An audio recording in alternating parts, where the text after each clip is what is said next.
Let's talk about the Pittsburgh Steelers 2024 NFL draft class. They started it with a bang. Troy Fautanu coming to the city of Pittsburgh. They kept it going with Zach Frazier, Roman Wilson, Peyton Wilson, so many Wilsons. We were getting nervous. Who was the Johnny Wilson? We were getting nervous. They were drafting Johnny Wilson. Too many Wilsons on that team, but that's all right. They finish it off with a couple of pretty solid, but I think to some point surprising picks in Mason McCormick, Logan Lee, and then obviously Ryan Watts out of Texas. A great draft class, no doubt about it. Plenty of praise. Filled a lot of holes that they had coming into the NFL draft. I'm going to start with this one. 7 picks come and gone, a couple of free agent signings, a couple of rookie minicamp invites have gone out. Who were your favorite, or who was your favorite pick and or signing from this draft class? Yeah, I'm gonna say, for as far as draft picks, I think Zach Frazier was my favorite. Just because I thought it was no shot that he was gonna even make it to 51.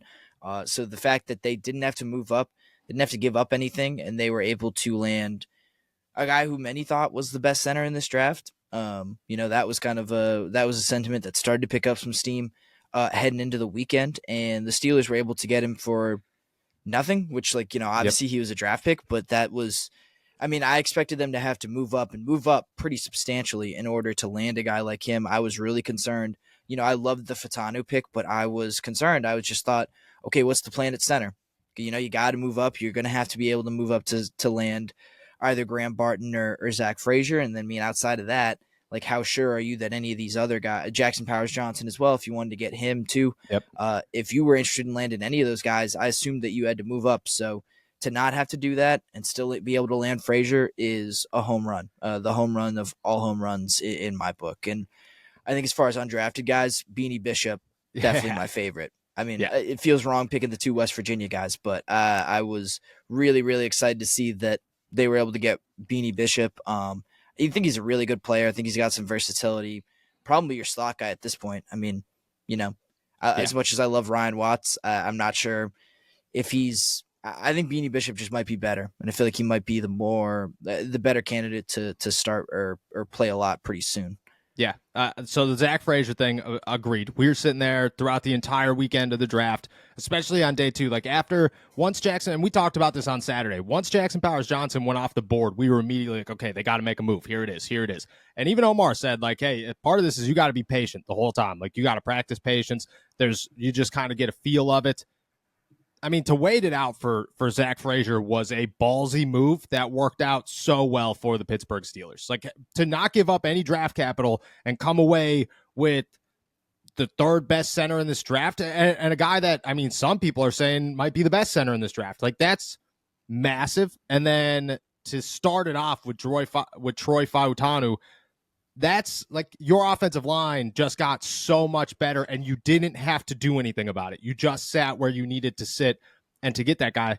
And then you kept it going with 2 more guys that I don't think many people expected to fall to where they fall. So I 100% agree with that one.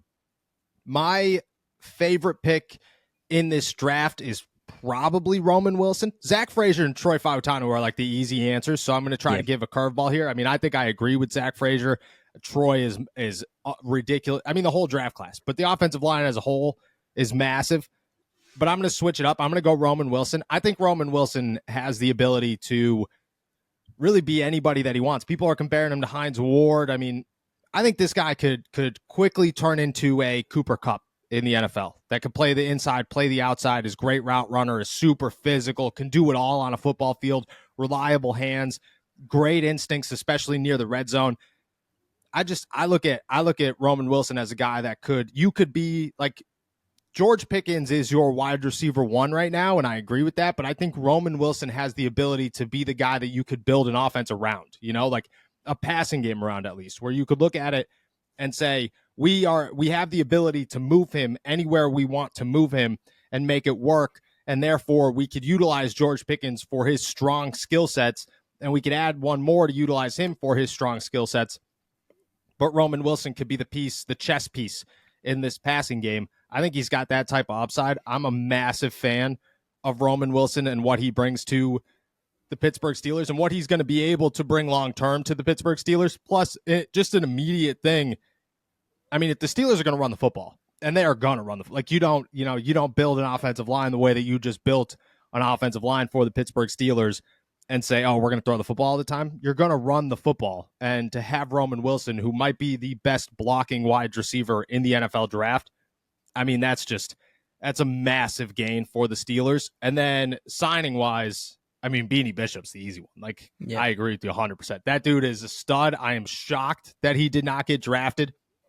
I'm more shocked that the Steelers went with a guy like Ryan Watts over Beanie Bishop. They must have had some insight that he was not going to get drafted in this one. All-American last year. I mean, this dude's going to come in here, and I think he really does. I think he's got an instant shot at the slot corner position, and he's got Mike Hilton vibes. He gives me the Mike Hilton undrafted, could come in here and immediately make an impact type of situation. I think that he's going to be a fan favorite. I get it, he's a West Virginia guy, but I think that's okay. I'm a big fan of Beanie Bishop. I would say Roman Wilson and Beanie Bishop are my go-tos here. Guys, this is a public service announcement, and it is urgent. You think that you have mastered the look in sweatpants and joggers? Well, guess what, my friend? You have not. You are one step away from wearing pajamas in public, and your significant other is starting to think that you look like a slob. It's time to take your sexy ass and put it in some jeans. If you take anything away from today's show, it's that the perfect jean isn't just another pair of stiff, uncomfortable, nut-crushing pants. They have cracked the code on solving your denim difficulties, and it is time to rejoice. Check them out. Always looking good. The Perfect Jean makes great looking, perfect fitting jeans that are as comfortable as sweatpants and more stretchy than a kangaroo's pouch. It's made from a special denim fabric that's super soft, just like sweatpants, just like joggers, but it doesn't make you look like a slob. And the best part, they make 6 fits from skinny to thick. Waist sizes from 26 to 50 and lengths from 26 to 38. So whether you are a thick guy or a short king, or guess what, anything in between, they perfectly fit your body and accentuate your assets. Pun intended. Trust us when we say that these are truly fucking perfect jeans. Once you try them on, you'll never go back. Once again, boom. For a limited time, our listeners get 15% off their first order plus free shipping at theperfectjean.nyc, or just Google The Perfect Jean and use our code ALLSteelers15 for 15% off. Look it. I have been looking for a while. I have been talking to my fiance daily. I need to find a look. I've tried them all. I tried khakis. I tried joggers. I tried sweatpants. I tried shorts. Nothing fits me like the Perfect Jeans fit me.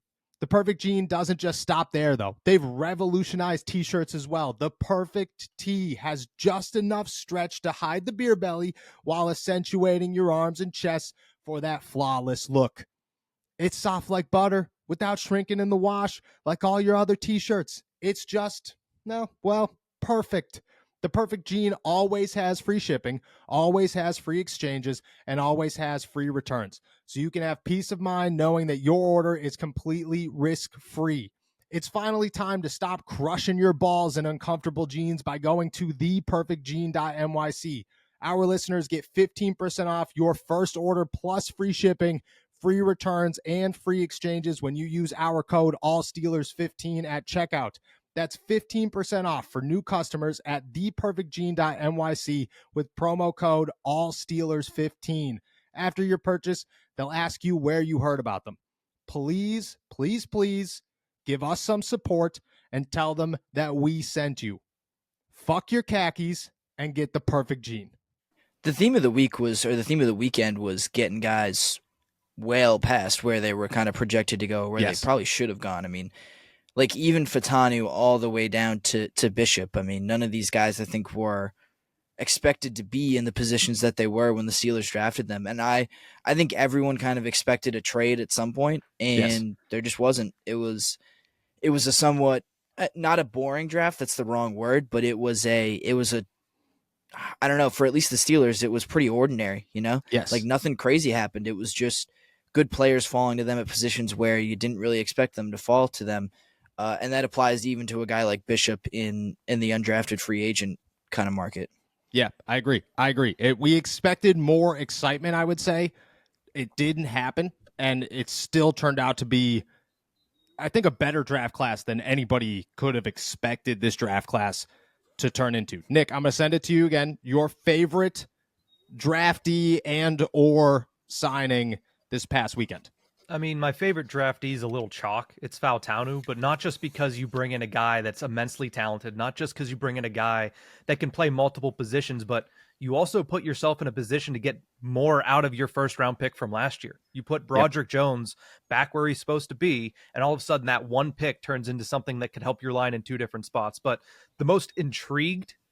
I'm the most intrigued by Mason McCormick. I mean, anybody that posts their own hype video, and then you also saw the draft video whenever his reaction, there were so many different types of chairs in that, I'm assuming, like, upscale barn is from what it looked like in South Dakota, but the amount of different types of chairs in there, I'm very intrigued to see what Mason McCormick actually is. Not to mention, I mean, the neck protector as well is certainly gives you a part of an enigma that I'm interested to see what it looks like. Yeah, 100%. We were talking to Pat Meyer after the draft. A couple of the media guys, me and Steven were there, and he said that he called Mason after, like, a couple hours after the draft, like, everything calmed down, blah, blah, blah. And he's like, "Hey, what are you doing?" He's like, "I'm just grilling some walleye." And I'm just like, that's just as South Dakota as it gets, man. Like, he's like, he had his draft party, and it had to be an upscale barn. Maybe, I don't know, maybe like a Legion, an American Legion. It was something. Like, I thought it was a shipping container. I looked at it and went, that's just a giant shipping container that they're hanging out in with an elk head on the wall. I very much so agree with you. I think Mason McCormick is as interesting as it gets. Or Steven, I'm going to ask you this. What do you think it means? What do you think the Mason McCormick pick means for the Steelers offensive line? Because I think that's what the question was, is, okay, like, they got all their positions. Now they're grabbing another guard, and you're thinking, there's got to be a reasoning here, right?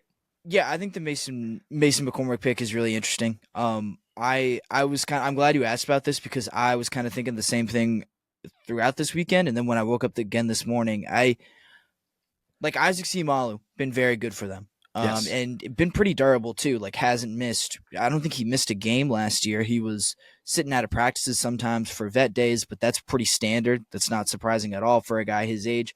I wonder if this is kind of the backup plan. I wonder if this is just assuming that, Isaac is gonna either end of this year, maybe end of next year, call it a career, maybe call it an end, maybe move on to something different. And this is where Mason McCormick would step in. I think that's the ideal situation to use a fourth round pick on, to use a guy who came from a smaller school and may need a year to kind of acclimate to NFL competition, the size, the speed, and all of that. I think he's a good player, but I think he could definitely use a year or two, kind of a redshirt year to, to learn for some vets. And like I said, catch up to everything that comes with being in the NFL. So that was where my mind first went, was that this guy is the Isaac Seumalo replacement. They're going to try to make that transition as seamless as possible whenever it does happen. I agree. I look at it, people are talking James Daniels, or I think Isaac Seumalo, his contract ends in 2 seasons. Nate Herbig's contract ends at the end of this season. I look at it as maybe one of 2 ways. Like, it's either a replacement next year as the backup swing guard for the Steelers to replace Nate Herbig, and then in 2 years, or I guess 3 years, it is a potential starter at guard to replace Isaac Seumalo. I think that's the way that they might view this. I mean, you got it. Like, Isaac's 31 years old. He's gonna, by the time it's all over, he'll be pushing 34. Like, I think that's a good spot to start preparing. And I agree with you. I think a 4th round pick, a guy that played at South Dakota State, who has a ton of potential, could develop into something bigger. But for right now, it's good to not have any pressure for him to even be a backup. It's just, hey, you're the number 3. You might be active on game days, but you might not be active on game days. Nate Herbig's still around, and then we develop you into whatever. It's the same thing with Spencer Anderson. Like, I think those 2 can be pieces where the Steelers view them more long-term than right now, but because they don't have pressure, they could develop them. I think it was a great way to go about it. Like, you didn't pin yourself up to, or put yourself in a corner. You just kind of prepared ahead of time And I get it that people are going to bring up like, oh, you need other needs. Yeah, definitely. But if you found yourself with a missing guard, all the work that you just put into the offense now has another hole. Now you don't have to worry about that because you could try to develop Mason McCormick into something like that. And the Steelers have had a lot of success over the years doing those types of things. I agree with you, and I agree with you, Nick. I think it's the most fascinating pick. I think it's a dude who's going to be a stud for the Pittsburgh Steelers in a couple of years, and I'm excited to see where he is day one because he showed out during the East-West Shrine Bowl and really all that stuff. So I'm a big fan of McCormick. I mean, it's hard to not be a fan of anybody in this draft class. It's a pretty big place to be.